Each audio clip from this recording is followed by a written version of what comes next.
a recibir el mensaje a cargo de nuestro pastor, el presbítero Elías Gómez García. Hermanos, pues vamos a tomar este tiempo, ¿verdad?, para hacer la exposición de la palabra de nuestro Dios, y vamos a estar basados en esta lectura de Hechos 11, ¿verdad?, específicamente el verso 26. Y quiero tomar el término que el hermano pues nos deja, ¿verdad?, allí, de lo enigmático a la dignidad. Yo quiero retomar lo enigmático, hermanos, para hacer esta pregunta: ¿quiénes son estos? ¿Quiénes son ustedes? ¿Quién soy yo? ¿Para qué estoy aquí? ¿Qué valor tiene la vida y para qué vivirla? Entonces, vamos a resolver estas preguntas, hermanos, en relación a esa expresión bíblica que vamos a encontrar allí. Y le llamaron cristianos por primera vez en Antioquía. Y hoy la pregunta será allí, hermanos: esos cristianos que les llamaron cristianos por alguna razón, ¿seguirán siendo los mismos que hoy día se llaman así, cristianos? Vamos a ver. Soberano y eterno Padre, te bendecimos porque alientas nuestra mente y nuestro corazón a crecer en la gracia y el conocimiento de nuestro Señor Jesucristo.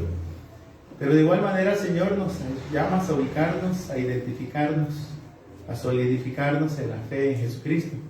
Ahora rogamos, Señor, tu intervención, tu ayuda una vez más en nuestras personas, para que tu palabra bendita, Señor, hable a vuestras vidas. Tendremos como punto de partida, Señor, cuando se le da esta identificación a quienes hoy forman parte de lo que es el cristianismo en gran parte del mundo, Señor. Háblanos, pues, y a tu gracia, a tu favor nos encomendamos. Permite, Señor, que tu palabra y a través de tu siervo, Señor, pueda alcanzar del más pequeño al más adulto. En el nombre de Jesucristo lo pedimos, lo oramos, lo recibimos y le agradecemos, Padre. Amén. Bien, hermanos, tomen sus lugares.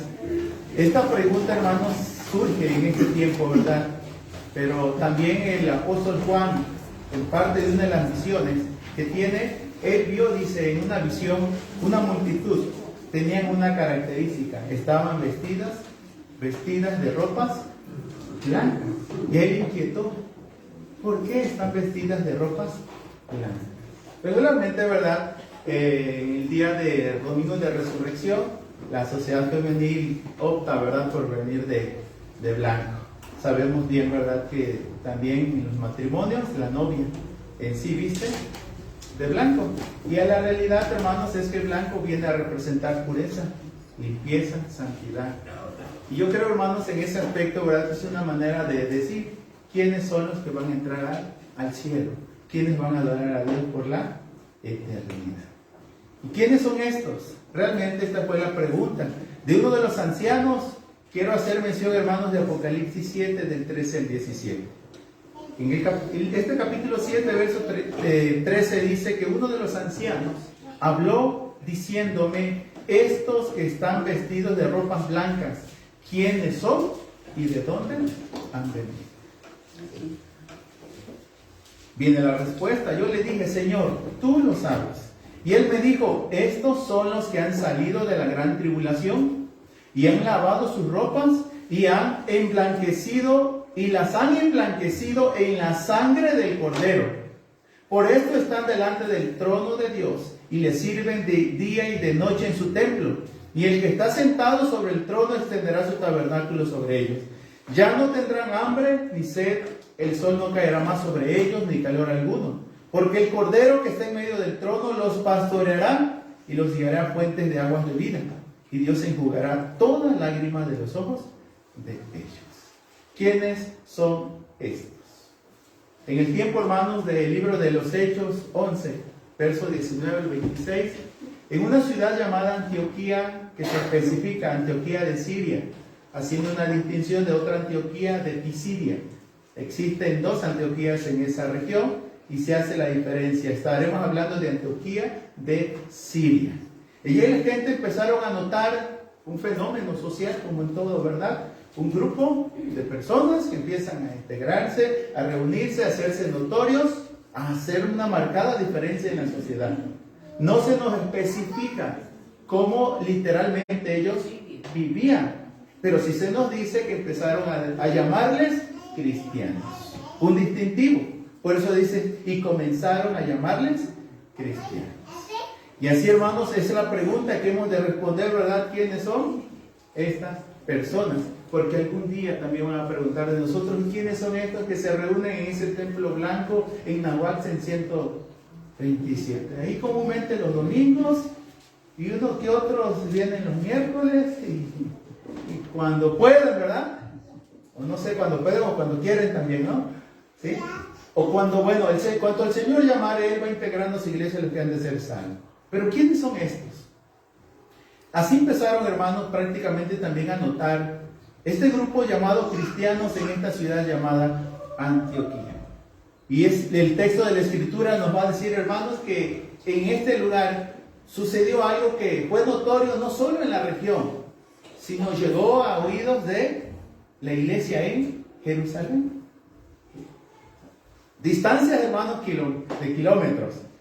Pero hasta allá se hizo notorio y dijo, esta iglesia, algo está aconteciendo. Envían a un varón de Dios llamado Bernabé a investigar.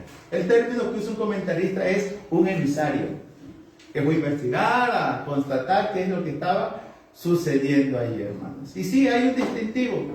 Eso me hizo recordar a nuestro Señor Jesucristo, de quien, pues entiendo, hermanos, que ellos van a tomar el nombre, ¿verdad?, de cristianos por ser seguidores de Cristo. A Jesús como tal también le conocieron, y así se le registra en la Escritura, hermanos, como el Nazareno. Jesús, por su procedencia de Nazaret. Pero de igual manera le conocieron como el hijo de José. Y específicamente decían el carpintero. Pero solo era eso Jesús. Era el Nazareno, era el hijo de José, el hijo del carpintero. Es manifiesto, hermanos, que no lograron dimensionar la trascendencia de su persona hasta que Jesús inició su ministerio. Y una inferencia que tengo, hermanos, de este descubrimiento para muchos de ellos en la persona de Cristo es que Jesucristo, recordemos, hermanos, en nuestras enseñanzas doctrinales encontramos tanto la humillación como la exaltación de Cristo. En su estado de humillación, específicamente Filipenses 2 nos dice, hermanos, que siendo Dios, no consideró ser igual a Dios, sino que se hizo hombre, se encarnó, tomó semejanza de siervo, dice, y en su humillación estuvo dispuesto a ir hasta la muerte y muerte de cruz. En sí, hermanos, Él se desarrolló como todo un ser humano. El libro de Hebreos nos dice, sí, como todo un ser humano. Así como todos nacieron de carne y sangre, Él también nació de lo mismo, pero sin pecado. Ahora encontramos en este libro de Hechos, el libro de Hechos, capítulo número 11, hermanos, el verso número 26. Usted probablemente lo recuerde. Gran parte de las pruebas bíblicas que se hacen, donde se le llama, ¿cuál es la cita bíblica donde a los cristianos se le llamó así por primera vez? Y seguramente usted va a contestar, Hechos 11, 26. Y se congregaron allí todo un año con la iglesia y enseñaron a mucha gente, y a los discípulos se les llamó cristianos por primera vez en Antioquía. ¿Qué sucedió entonces? Se organizaron los discípulos del Señor, porque el texto dice así, ¿verdad? Y a los discípulos, es decir, a los discípulos del Señor, se organizan, empiezan a congregarse, a ser enseñados en la fe cristiana, pues el pasaje bíblico lo dice. Se congregaron allí todo un año con la iglesia y enseñaron a mucha gente. Lo sorprendente es que empiezan a ser notorios. Algo pequeñito empieza a crecer. Recuerden que el Señor así volvió, que el reino de los cielos es como la semillita más diminuta, ¿no? La de mostaza, dice. Y algunos dicen que hay otra más pequeñita. Pero el punto es este, hermano, dice que cuando se hace árbol, crece hasta los árboles, las aves del cielo y las bestias se refugian en él. Y así sucede con este grupo. Podemos decir que era una minoría en ese aspecto. Pero empiezan a ser notorios, a hacerse presentes, pero sobre todo a marcar diferencias. Y algo que me llamó la atención en una de las lecturas que hice, hermanos, es esta expresión: logran adquirir personalidad propia. Logran adquirir personalidad propia. Esa es una alusión clara, hermanos, a una diferencia o diferenciándose de lo que era el judaísmo. Porque a partir de allí se empezaría a hablar del cristianismo. Es así como surge la primera iglesia en el mundo gentil. Gentil. En Antioquía como tal. A esta altura, hermanos, ya existía otra iglesia. O algunos le han llamado la iglesia madre, que era la iglesia en el mundo judío.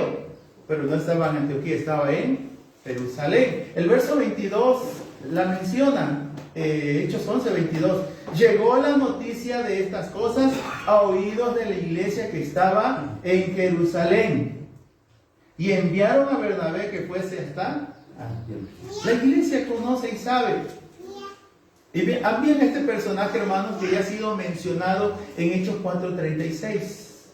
Fue el que dio ejemplo de desprendimiento, que vende lo que posee y lo pone a los pies de los apóstoles.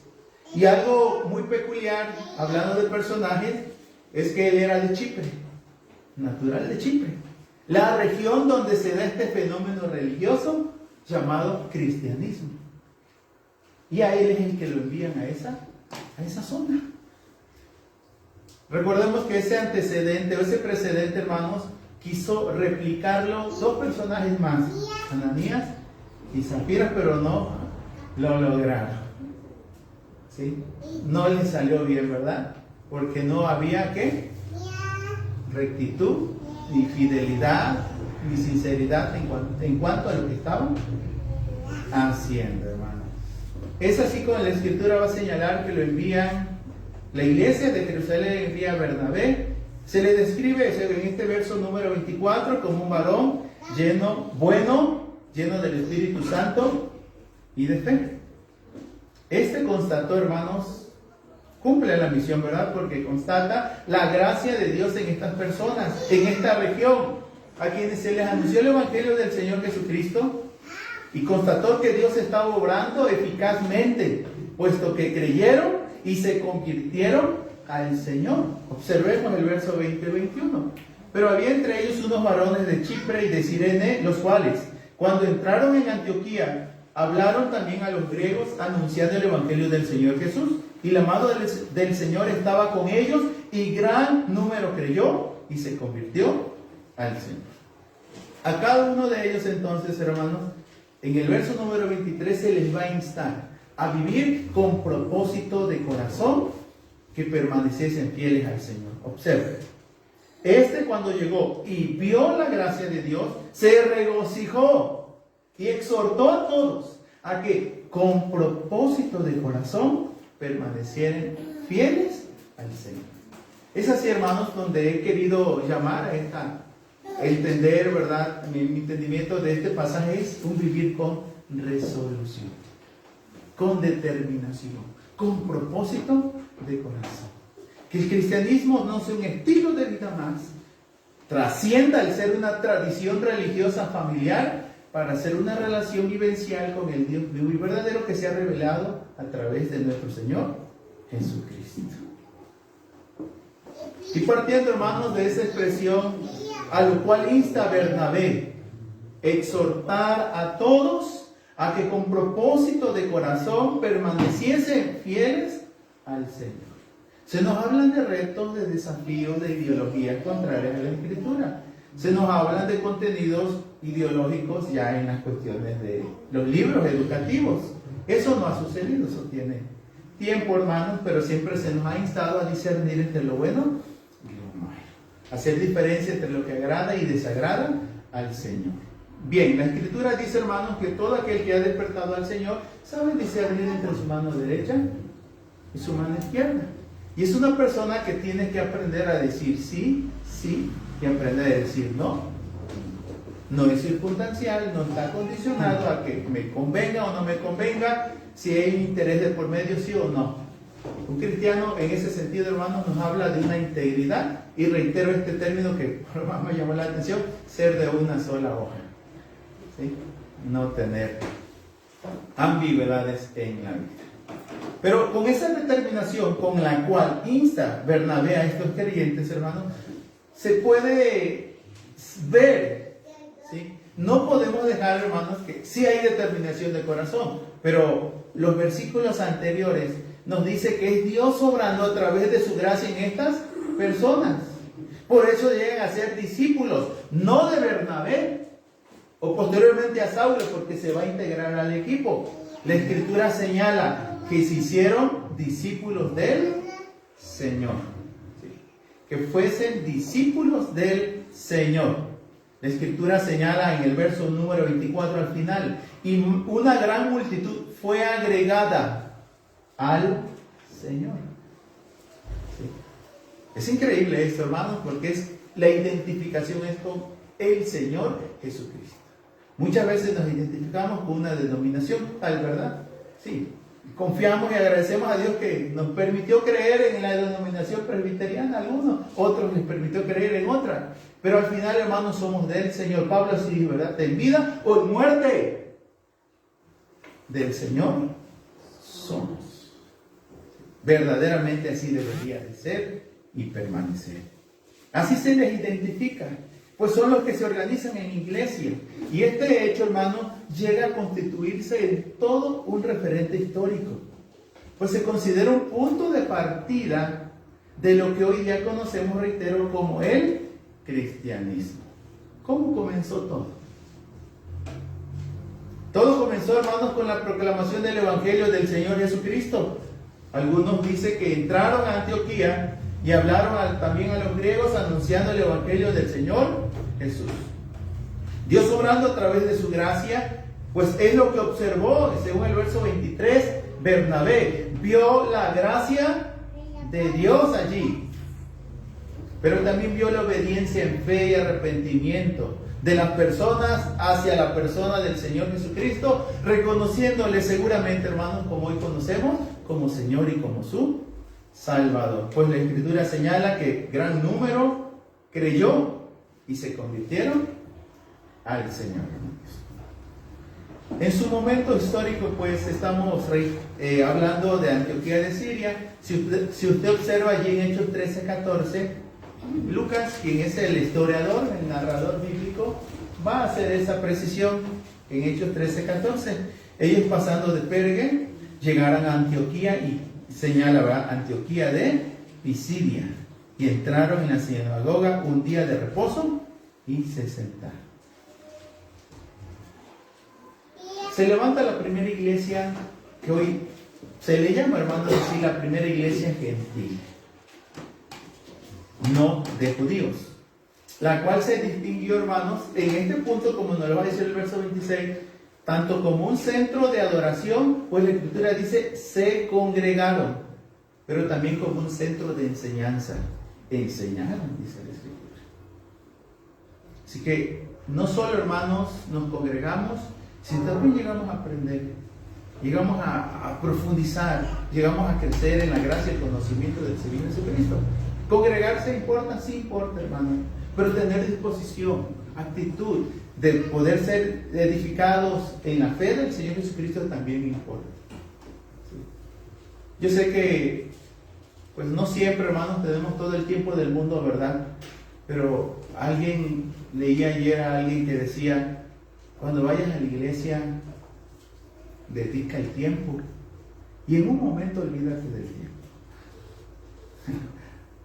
En otras palabras, le decía ahí, no estés con el reloj en la mano.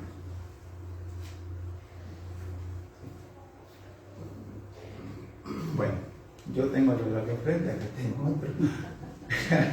No sé si algunos me estuvieran pastor. Sí. Bueno, espero lograrlo, hermanos, en este tiempo que me queda, ¿verdad? Considero que también perseveraban, hermanos, como la Escritura va a señalar, porque, miren, la precisión es esta. Se congregaron allí todo un año con la iglesia y enseñaron a mucha gente. Se les llama, ¿verdad? Se congregaron, enseñaron y fueron nombrados así. Pero en el contexto de la iglesia, no de Antioquía, la iglesia de gentil, existía la iglesia de Jerusalén. En ellos sucedió lo mismo. Fue la Escritura, fue el Evangelio del Señor que los cambió. Y entiendo que también como la iglesia de Jerusalén perseveró, como el libro de Hechos 2 lo dice, que perseveraban en la doctrina de los apóstoles. en la comunión unos con otros, en el partimiento del pan y en las oraciones. Hechos 2, 41 y 42 lo presentan. Así que no es simplemente identificarte con una religión y decir hasta ahí ya. Cuando pueda voy, cuando quiera voy. Estás congregándote, siéndose enseñado, estando, perseverando, participando, involucrándote. Tristemente, hermanos, y dispensen el término, pero quienes han estudiado a la iglesia evangélica como un fenómeno religioso, ¿sí?, han llamado que se han levantado generaciones de evangélicos y han llegado a un resultado que le llaman muchos hijos de evangélicos de segunda y tercera y cuarta generación están profesando un cristianismo nominal. ¿Cristianismo nominal? ¿Qué es eso? De membrete, de título, de nombre.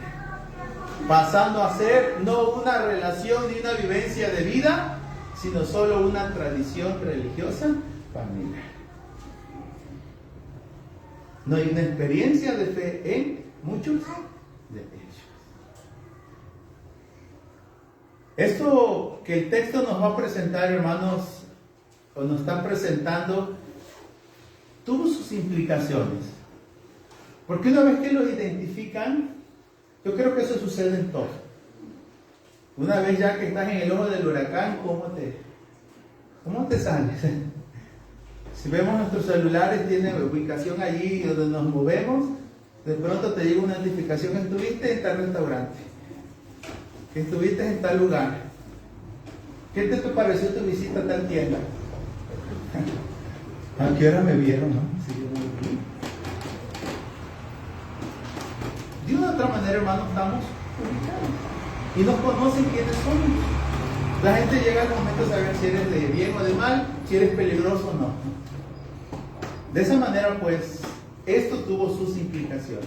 Y son muchas que pudiera comprender aquí, hermanos, pero quiero hacer mención de dos.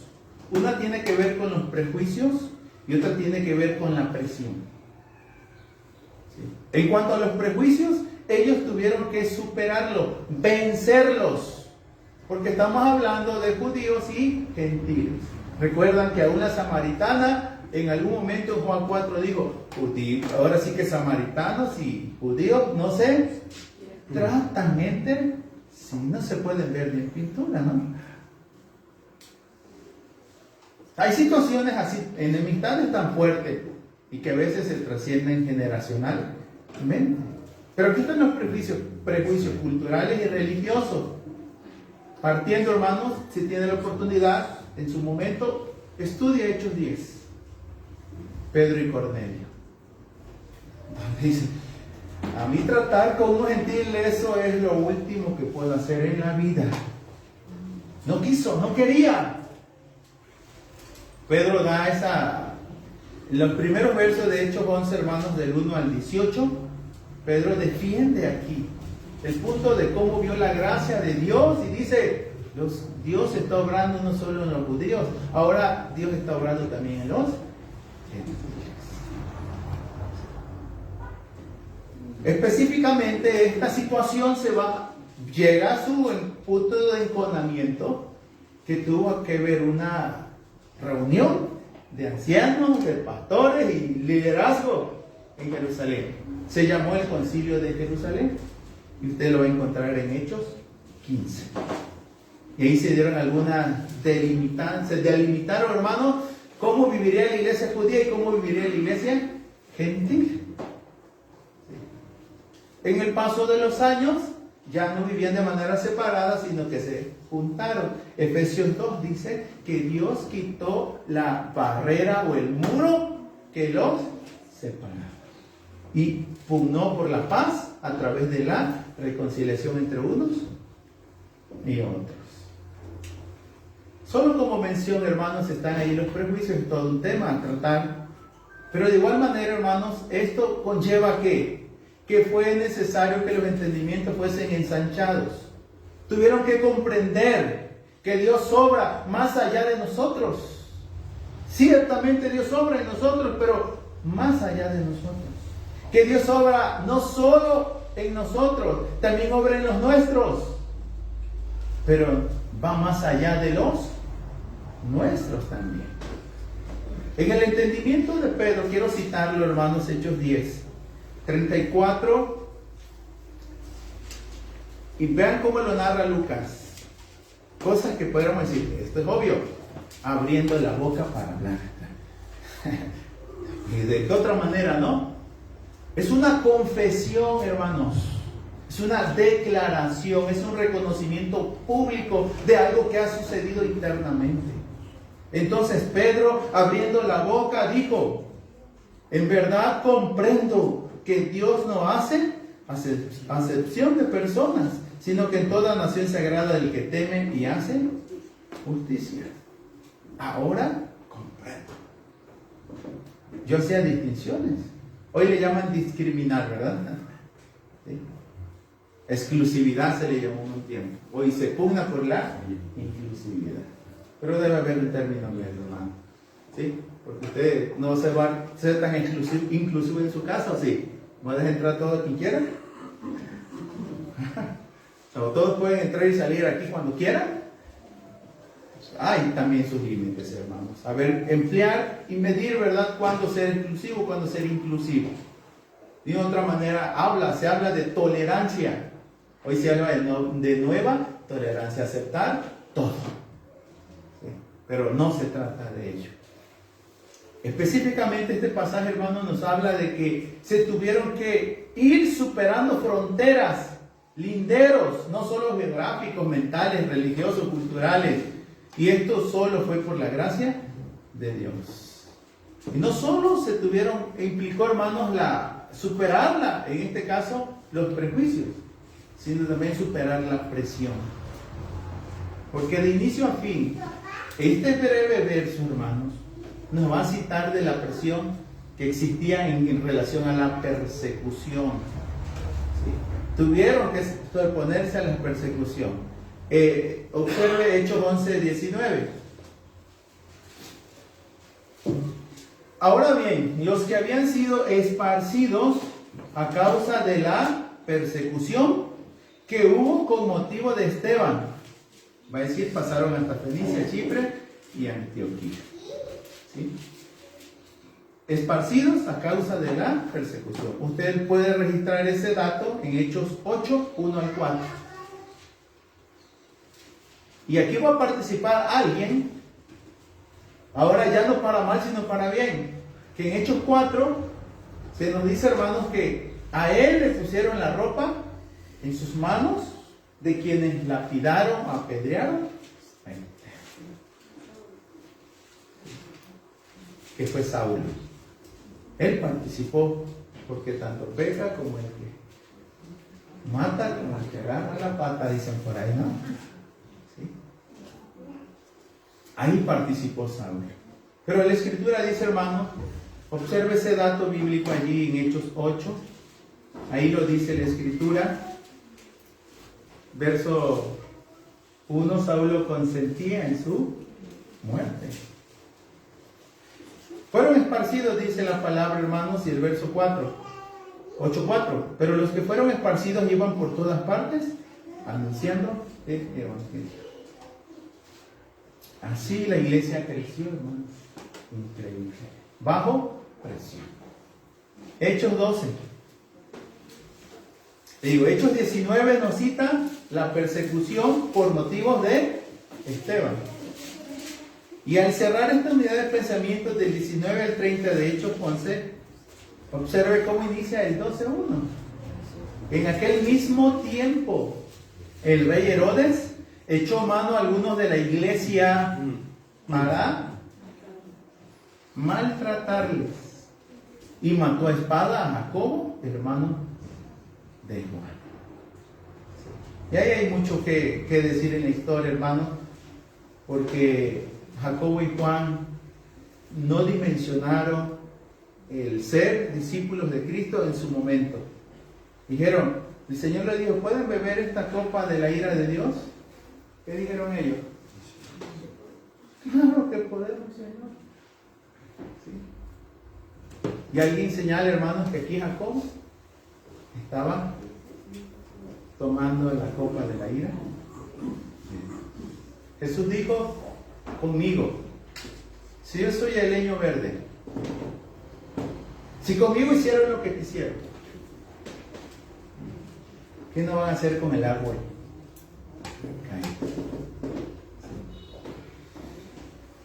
Y ahí dice la Escritura, hermanos, que también a Pedro lo metieron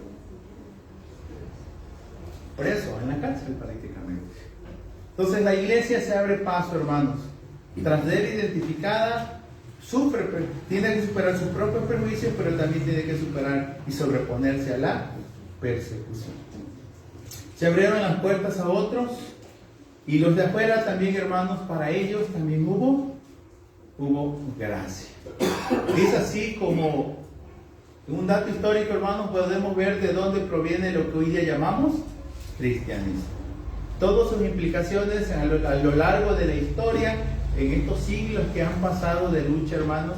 Aquí estamos hablando, pero probablemente estamos en el siglo I, ¿sí? Apenas en el siglo I de la era cristiana, a ese grado. Bueno, sin abundar más al respecto, hermanos, sí me gustaría hacer algunas precisiones y puntualizaciones en relación a nosotros, ya que la Escritura nos va a confrontar con este dato histórico de que ser cristiano, hermanos, tiene sus implicaciones, tiene sus motivos, pero también tiene sus orígenes. No es un membrete, no es un título. Sí, la reconocemos, es una tradición religiosa. Y desde Constantino I el Grande se oficializó como la religión del imperio. Y ahí se metió de todo. Eso ya no había diferencia si ser cristiano verdaderamente hablaba de genuinidad o por imposición. Porque ya no había alternativa, ¿no? Casi como el adagio que sonó en México en relación a alguien descendiente china, ¿no? Copelas. Bello, ¿no? A ese grado, ¿sí? Pues si ser cristiano me es de interés, pues yo lo voy a hacer. Y mucha gente, hermanos, con credenciales de cristiano, ¿a cuántos no han encampado? Que vengo de tal iglesia y que me congrego y que no sé qué más, ¿verdad? Y con el membrete de cristianos hacen y deshacen. Pero bueno, ¿estamos ubicados en quiénes somos, hermanos? ¿Somos conscientes de quiénes somos? ¿Saben usted que cuando se menciona a Bernabé, ciertamente es de la iglesia de Jerusalén, así se le llama, pero se saben sus credenciales de él? Vean el verso 24, reiteremos ese punto. ¿Quién era Bernabé? Era un varón bueno y lleno del Espíritu Santo y de fe. ¿Quiénes somos los cristianos de hoy? Así somos. Buenos, llenos del Espíritu Santo, llenos de fe. Son preguntas que tenemos que estar formulando. No solo ubicados en quiénes somos, también ubicados en dónde estamos. Aquí en relación a Saulo, en su momento estuvo parado y consintiendo, hermanos, la muerte de Esteban. Ahora ya no está en Jerusalén, tuvo que regresar a Tarso. Vean el verso número 25. Después fue Bernabé a Tarso para buscar a Saulo, y hallándole le trajo a Antioquía. Pablo en Tarso. Bueno, ¿qué hace en Tarso? Tarso era su lugar natal. Y por causa, hermanos, de que se atentó contra su vida, dejó Jerusalén y se fue a Tarso. Vean el verso 9:30 de este libro de Hechos. Cuando supieron esto los hermanos, le llevaron hasta Cesarea y allí le enviaron a Tarso. La razón, hablaba denodadamente en el nombre del Señor y disputaba con los griegos, pero estos procuraban matarle. Es por ello que se vaya a Tarso. De allí lo va a buscar Bernabé. Muchos han dejado, no sé, por circunstancias de la vida, se han refugiado en casas. Y ya no quieren salir por uno o por otra. Por seguridad, por comodidad, por... no sé, tendrán sus razones. Pero era necesario la presencia, la participación de Saulo en el crecimiento y en el desarrollo del reino de Dios en ese momento histórico. Lo trajo. Dice que junto a él, ¿qué hicieron? Se congregaron allí todo un año en la iglesia de Antioquía, regresando a Hechos 11:26. Enseñaron a mucha gente. Y en la labor de ambos hermanos, y la gracia del Señor, la mano del Señor con ellos, permitió la organización de una iglesia y el florecimiento y el crecimiento de esta. Importa, hermanos, que salgamos de las casas, que superemos el miedo a ciertas cosas, a identificarnos como lo que somos. Sí, la vida importa. Querían matarle, pero ahí está el reto y el desafío. Ven, Saulo. El mismo Señor le dijo a Saulo cuando lo llamó: porque instrumento útil me es este para llevar mi nombre ante reyes, príncipes y autoridades. Si Dios te ha llamado, hermanos, a mí me quedó muy grabado esta frase de un hermano.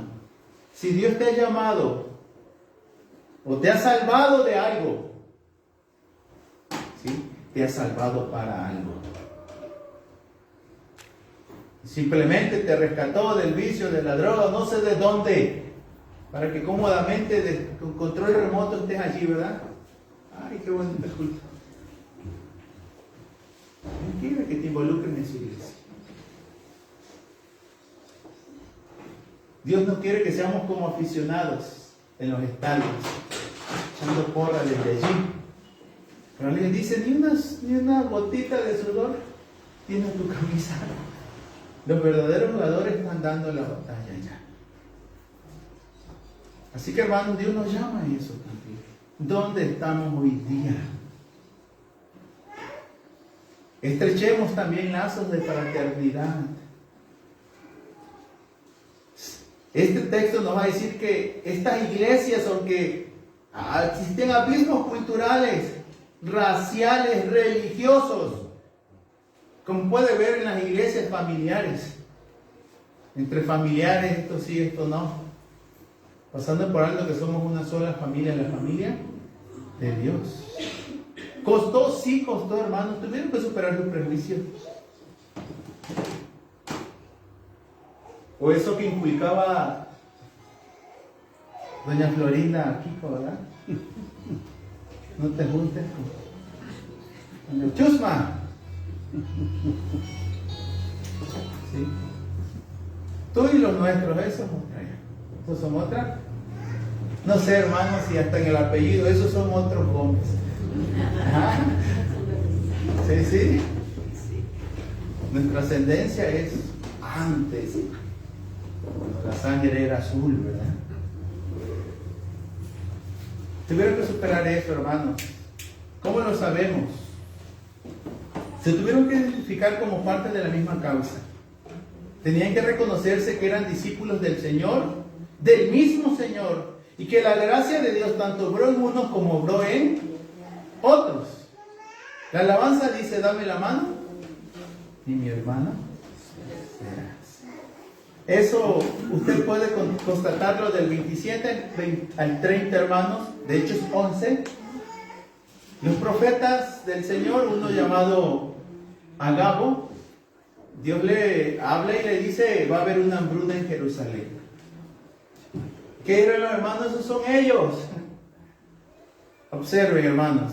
En aquellos días unos profetas, no voy a entrar en detalle, descendieron de Jerusalén a Antioquía. Levantándose uno de ellos, llamado Agabo, daba a entender por el Espíritu que vendría una gran hambre en toda la tierra habitada, la cual sucedió en tiempos de Claudio. Este es un emperador romano. Entonces los discípulos, cada uno conforme a lo que tenían, determinaron, y una vez más ahí está el vivir con resolución, enviar socorro a los hermanos que habitaban en Judea, el cual en efecto hicieron, enviándolo a los ancianos por mano de Bernabé y Saulo, hermanos. Se veían como uno solo. Por ahí hay un himno, usted lo va a encontrar. Somos uno, en Cristo somos uno solo. Esa es una referencia allí, hermano. Pero en sí, también no pasemos por alto que debemos de seguir esparciendo el Evangelio de la gracia de Dios. Solo allí hay reconciliación con Dios, reconciliación entre esposos, reconciliación entre padres e hijos, entre hermanos, entre familiares. Y solo así la paz reinará en el mundo. Fuera de ello, ¿de dónde vienen las guerras? Y los pleitos entre vosotros, dice Santiago 4. Codiciamos y no tenemos. Mordéis y ardéis de envidia. ¿Sí? Así no. Quiero citar, hermano, usted recuerda Romanos 1, 16 y 17, donde dice que el Evangelio de Dios es poder de Dios para salvación a todo aquel que cree. Y es lo que se predicó aquí, hermanos, el Evangelio del Señor Jesús. La mano del Señor estaba con ellos, gran número creyó y se convirtieron al Señor. Así que, ¿cómo pueden dos iglesias reconciliarse? Solo por la gracia de Dios.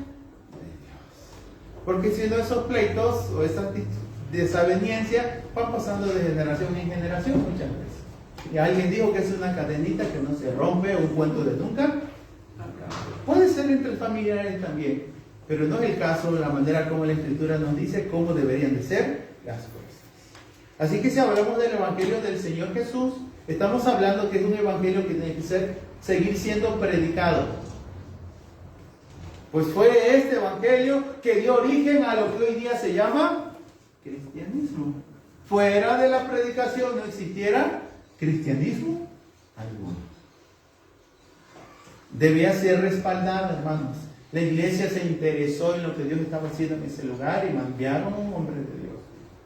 La mano del Señor, dice el verso número 21, la mano del Señor estaba con ellos. No se olvide, no solo son mis recursos que lo hacen posible, porque finalmente todo es de Él.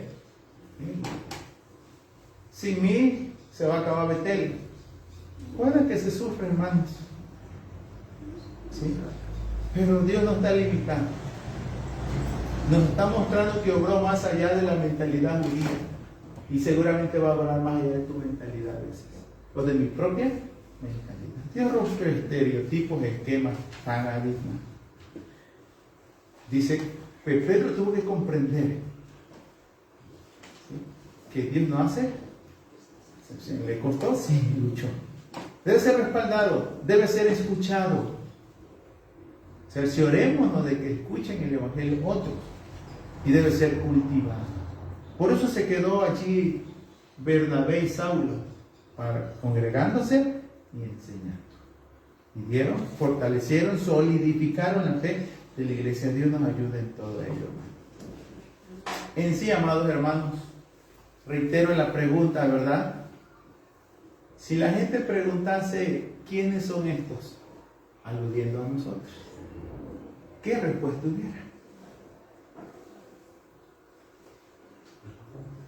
Con el respeto, son los locos que están ahí. ¿Gómez? ¿De dónde es ese Gómez? Y empiezan a buscar. Mi Gómez no tiene trascendencia, hermanos. El Gómez tuvo trascendencia en mi persona porque Dios obró en mi vida. Pero de ellos, ¿quién fue? Un don nadie. En Cristo soy don alguien. Porque Él me dio identidad, propósito y sentido. Tanto a mí como a ti. Si así lo crees, así lo abrazas. Pero estos, ¿quiénes son? Ya vimos la respuesta de Apocalipsis 7, ya en la adoración celestial. Pero aquí en la tierra. Por favor, observe Hechos 17:6. Hechos 17:6. Habla de Pablo, una vez más, pero no hallándolos. Verso 4 dice, algunos de ellos creyeron y se juntaron con Pablo y con Silas. Son a ellos quienes los buscan. Verso 6, pero no hallándolos, trajeron a Jasón y a algunos hermanos ante las autoridades de la ciudad, gritando: estos que trastornan al mundo entero también han venido acá. ¿Seguirá siendo así? Cristianos de impacto, de presencia, de profundidad, de principios, de carácter. Cristianos con resolución.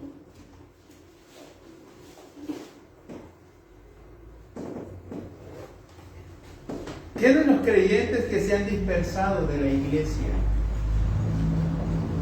De los miembros de la iglesia que se han dispersado por otros lugares. ¿Qué andarán haciendo? ¿Animarán a otros con sus vidas a ser cristianos? ¿O de plano ni saben que ellos son cristianos? Y aquí este punto es crucial, hermanos. Es análisis. Necesitamos recuperar nuestra determinación en Cristo, nuestra resolución con Cristo, por Cristo y para Cristo. ¿Usted recuerda el himno 544? Tantito, obsérvelo. Tiene el título: "Oh, yo quiero, ¿qué? Andar con Cristo". Si no me equivoco, sí es el 544, me faltó el 5 acá. "Oh, yo quiero andar con Cristo". Vean el coro: "Oh, si yo quiero andar con Cristo". "Oh, sí, yo quiero vivir con Cristo". "Oh, sí, yo quiero morir por Cristo. Quiero serle un testigo fiel". ¿Y por qué se considera usted cristiano? ¿Por qué le consideran cristiano? O aleluya, como le quieran llamar, ¿verdad? ¿Por qué? ¿Porque ha nacido de nuevo y es una nueva persona en Cristo? ¿Porque se ha arrepentido de sus pecados y es un convertido a Cristo? ¿Porque ha confiado su vida al Señor Jesucristo y le reconoció como su Señor y su Salvador y es un seguidor fiel de Él y de sus enseñanzas? ¿O bien al cristiano le quitaron una A y ahora es cristino? Porque es parte de una iglesia cristiana, porque asiste dominicalmente a una iglesia, porque coopera de vez en cuando la iglesia lo requiere. ¿Por qué es cristiano? ¿O por qué se considera cristiano? ¿Por qué le deberíamos considerarlo? ¿Por qué me deberían considerar? El que está en Cristo, nueva criatura es, las cosas ya pasaron, aquí todas son hechas. Recibieron el Evangelio, creyeron al Señor, se convirtieron al Señor, se congregaron, crecieron en la fe y estuvieron dispuestos a vivir con resolución, hermanos, con ese distintivo. No entré en detalles, algunos dicen que su mote es apodo, pero sea uno u otro, hermanos, así los identificaron y les dieron personalidad, identidad propia. Hoy día, el cristianismo, hermanos, se le ha considerado en la historia como cristiandad, una religión muerta, que ya no tiene trascendencia. Y algunos ideólogos o pensadores han llamado, hermanos, que ahora estamos en la era post-cristiana. El cristianismo pasó a segundo término, pasó a la historia. Ya no se hace sentido. ¿Debido a qué? Habrá muchos factores que habrían que analizarse. Pero estamos hablando, hermanos, de dónde provenimos. Y que esto nos dé gracia y entendimiento para verdaderamente, hermanos, vivir con resolución. Me identifico con Jesucristo y con sus enseñanzas. Como diré, el esfuerzo cristiano. Muchachos, ¿cómo dice el esfuerzo cristiano? Por Cristo y por su iglesia. ¿Sí? Cristo y por su iglesia. Y como dice el himnólogo, andar con Cristo, vivir con Cristo y si es posible, Que el Señor nos dé gracia, entendimiento, nos siga sosteniendo, hermanos, ante los retos y desafíos que hay hoy a la fe cristiana. Más que a la religión cristiana, a la fe cristiana. Y en su gracia, hermanos, podamos ahora sí que emerger y seguir haciéndonos sentir, ¿verdad? Que digan verdaderamente somos el cuerpo de Cristo. Somos la gente de Cristo. Somos los miembros del cuerpo de Cristo. Y a Él la gloria y la honra, hermanos, porque Él sigue siendo el jefe y cabeza de su cuerpo. Amén. Amén.